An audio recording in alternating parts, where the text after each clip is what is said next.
Hey guys, Luke here, and welcome back to episode 5 of my West Tigers Rugby League Live 3 career mode, coach mode, manager mode. I'm not sure what it's exactly called, but I'm calling it a manager mode. Now in this episode we're going to be taking on the Parramatta Eels and the New Zealand Warriors, and the Parramatta Eels game, definitely a winnable game in my opinion. They're not exactly like the greatest side in here, but the New Zealand Warriors are really good side in here, so they're going to be a tough game. Now, we are looking to back up our performance from the last game, which was against the Bulldogs, and looking for 2 wins in a row. We did get our first win of the season, like I said, against the Bulldogs. We didn't really come close against the Rabbitohs the episode before, and we haven't really got close score-wise to any of the games apart from that win, but I think we are definitely an improving side, and I think you might have noticed that Chris Lawrence is back in the centres, and I feel that that's the most suitable position for him. I'd rather go with actual forwards in the forward pack now, although maybe in the long term, he might have been alright in that position, but we've put him back into the centres here. Kevin O'Guama comes up with a huge tackle on, I'm not sure who it was, but they got an intercept or whatever it was there, and then Kevin O'Guama ended up coming up with a big tackle. And then we hold him up over the line here after we give away a penalty, so pretty lucky about that one. We're going to make a nice little tackle here, Aaron Woods, and we're going to come up with the ball, so it's our ball here. And then Radradra is going to race away, and he's going to end up scoring a try. So super disappointed about that one, considering we got away with it before. We did a very similar thing where I think it was Radradra as well, got brought down, and I thought we got away with it. Wasn't meant to be, obviously, and Chrissy Sando just slotted the goal ever so calmly. So we're minute 37 into the video, and we ended up getting the ball here. We got a huge amount of space out there, couldn't get it out there, but Robbie Farah passes it back into the middle. Dean Hallertau gets it away, and we've got James Tedesco, gets it to Lolo, inside ball to Chris Lawrence. Chris Lawrence will race away, and he'll end up scoring. We don't race away, but you know what I mean. He saw the gap, pinning his back and went straight through. Too easy. Chris Lawrence slots it. Oh, he scores a try, and then Pat Richards ends up slotting the goal. That's what I'm trying to say. Now, the video had been really laggy for me, so hopefully I hadn't missed anything up until this point. But it's all good now. Robbie Farah came up with a crucial tackle there as we gave away the ball. It was very shitty. And then he made the tackle, but we couldn't make that tackle. Mararoa just scores such a simple try. It was genuinely frustrating. You can see that try due to the fact that I was preparing for someone to barge their way over. That was how I was conceding a lot of the tries at that position. Instead, they just go over untouched right next to the markers, which was quite annoying. And we get a bit lucky there with those players ending up getting caught in the last tackle, which was good pressure from us. We had an opportunity there, went up to the was trying to repeat the last try really with Chris Lawrence and that, and it didn't really work out. But Robbie Farah forces a repeat set. Didn't really work out though, but just showing we're piling on the pressure a little bit here. Now Tedesco had some funny little bounces there, but he ends up coming up with a really nice kick return there, got a few offloads away, and we end up dying with the ball about 43 metres out from the opposition line. But once again, just trying to force the passes when it's not there. It is working every now and again, but it's not. But as we see, Parramatta actually end up forcing a pass there. I'm going to palm away the last defender.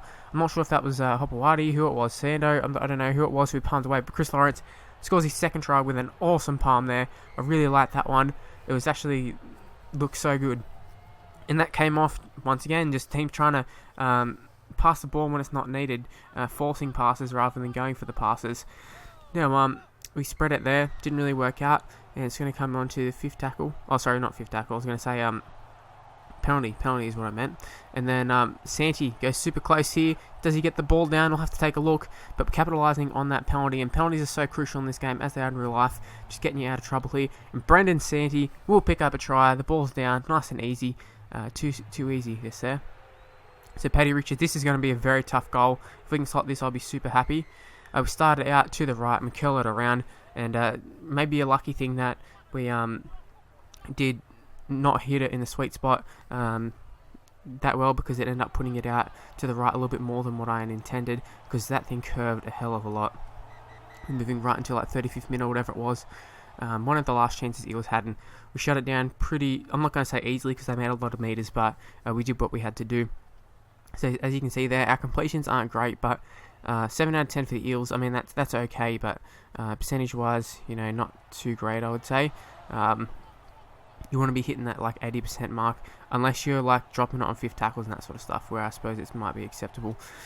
No, and we went close there again, and no cigar once again. It's repeat. Making lots of half breaks, can't really finish off those tries, which is a little bit annoying, but I suppose in a sense that happens in real life as well. And we'll continue on this play after a nice little run by Tedesco, and it's just a matter of drawing and passing here. We've got the space. Kevin Aguama will cut back inside, and Kevin Aguama will end up scoring, and that is a really nice try. And I'm finding the way to score there is don't bother palming or anything like that. Just try and cut back inside, just use a change of pace, that's all, and you should be able to get around the fullback. It was similar to Rugby League Live too, but I mean obviously the palm, there is a time and place for the palm and the step and all that sort of stuff, but yeah. Now we're going to blow a chance there. We end up throwing it over the sideline, and then we come up with a huge tackle in the fifth. That's a really crucial tackle in my opinion, due to the fact that they should have scored just then, and they would have went 24, probably 18 up with the position of that. They do eventually score through Nathan Peets, but it is a little bit later in the game, so we did save one try and killed a little bit of time as well. So Sando takes a shot. I think he missed that one. I can't really tell. Yeah, he did miss that one. It was a bit of a simple one. He really should have kicked that, and I think that's sort of game over. They needed to kick that goal, and unfortunately for them that they didn't. But for us, this is all good. And then Curtis Sirenen picks off a pass here. It hits the ground. Went for the goose step. Really should have just kept going. But I'm used to Rugby League Live 2. Don't really know the controls that well. I was looking for the backwards palm, which didn't come off. That's like I nearly coughed there. I keep having the cough, so sorry about that. Now, one of the last plays of the game was Tedesco. I realised that the ball's going to go dead, and we were quite patient with that, and we just left it and ended up winning 24-16. I'm pretty happy with that. And Chris Lawrence, I believe he did play in the last episode in the centres, but making a successful return to the centres. He's rated pretty well in this game, I think. So, yeah, I like Chris Lawrence as a player on this game. Like on the games in real life, I'm liking him in the second row, but for a long time he was sort of average at best in that centre position. Although he's a former, I think he did play for Australia, maybe New South Wales as well. So we definitely do have a quality centre there when he's fit and 100%. But yeah, we just got to try and keep our players fit. That's what we really want. Now, we got 2 wins in a row, which is contrast to the first 2 games that we lost the first 3 games in a row. So we were right down the bottom. We're starting to claw our way back up the table. It's very early on, so I mean that doesn't rule us out from anything. It's not like we're out of the 8 or whatever. Like we could still. I'm not going to say we could win the minor premiership or anything, but we're still within a shot to have a pretty good season. But that's not how you want to have a good season. Lola here just takes it straight around Tedesco, and as you said, fireworks going off and all that. The pyro, I should say. And that was just so... It was so shit to concede that one, because we'd been in good form, feeling super confident and going, oh, Warriors, they're a really good side in this game. I think they're right up the top of the ladder. They're playing hell good. We're playing good. Should be a good contest. And then I leave it for the fullback once again, and you'd think I'd learn from my lessons, but I didn't. Now, Guam is going to cut back inside here. Does do the step, gets around the first person, but then gets dragged back about 5 metres, so that was quite disappointing because I can never do that, drag back in that situation. But we are going to launch up a bomb here, and it's going to fall back to Jonathan Wright, and Jonathan Wright is going to race away, and he's going to score. You can see here, but trying to put in an effort just to cut down the angle for them to come inside and score, but yeah, they didn't even look like going around the post or anything, so it didn't really matter. We just wasted a whole bunch of energy. And then Sean Johnson slots the goal, so they're going all out, and I can't remember who the 5'8" was. I think it was Lola here. I think he was the 5'8". So we go really close there. Robbie Farah Robbie Farah gets caught there. Simona passes it out to Aaron Woods, who finds himself in the centre position and didn't even have to draw and pass or anything. Just went in and scored. And I'm actually finding that to be not bad, but like I keep getting caught out. Like I'm in space, but like because I'm expecting the players to come in and all that sort of stuff, I end up throwing the pass and I didn't need to. I had to hit the space. Now, fortunately for us, we aren't made to punish for that little shitty play that we did before, giving away the ball. And now we're going to try and capitalise on that as well. Hitting the wing here. Pat Richards going over the sideline there, just forces a pass, a panic pass really, and they race away. Thankfully for us, we have Tedesco there to go in and make the tackle, and we ended up holding on, which gives us opportunity here. I'm assuming it was a forward pass or something. Now, if we could have got that last pass off, we were in for a try then. Aguama would have been, but Chris Lawrence, I think it was, or Simona, couldn't get it. And we have another chance here. Kevin Aguama, and he's tackled. Oh my god. I couldn't believe when that happened. I was so annoyed because I was just trying to improve the position, and I'm thinking like all the times I go there, I just get palmed off or have an ineffective tackle and nothing. And then just the icing on the cake here, we have an opportunity from a penalty, and what I thought was going to be a nice little play there, had the dummy, the pump fake, whatever, and then threw the pass, and they just intercepted it so calmly, it was ridiculous. Now, a signal from the Warriors is that, you know, they feel it's a tense game, it feels a close game. They ended up going for the field goal, but they missed by a fair bit, I think. So that's nice to see that the computer isn't going to nail every single field goal attempt in the game, like Rugby League Live 2.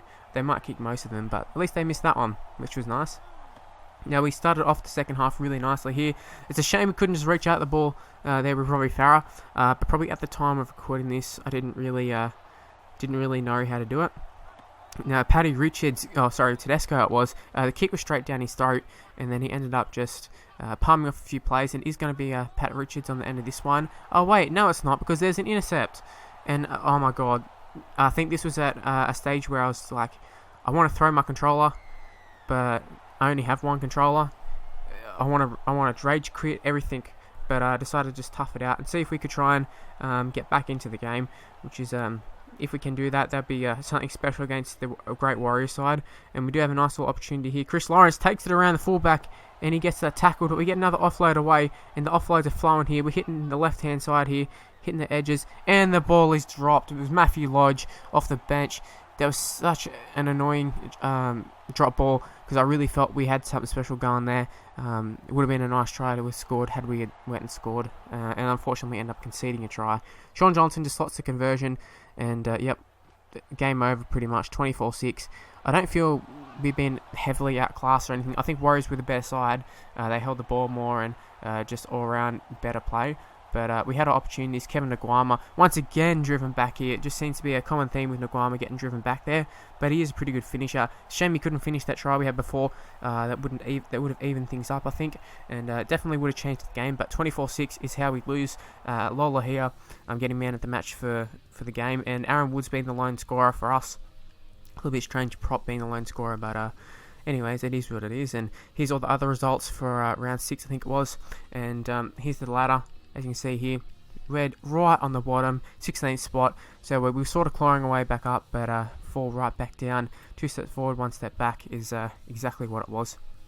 Anyways, that's where the video is going to end. Hopefully you've enjoyed it. If you leave a like, it'd be very much appreciated. Sub to my channel, also very much appreciated. Leave a comment, we'll definitely read them and comment back if I have anything to say. And yeah, follow me on Twitter at Mr. Luke and YT. Facebook page in the description below, and I'll see you next time. Bye.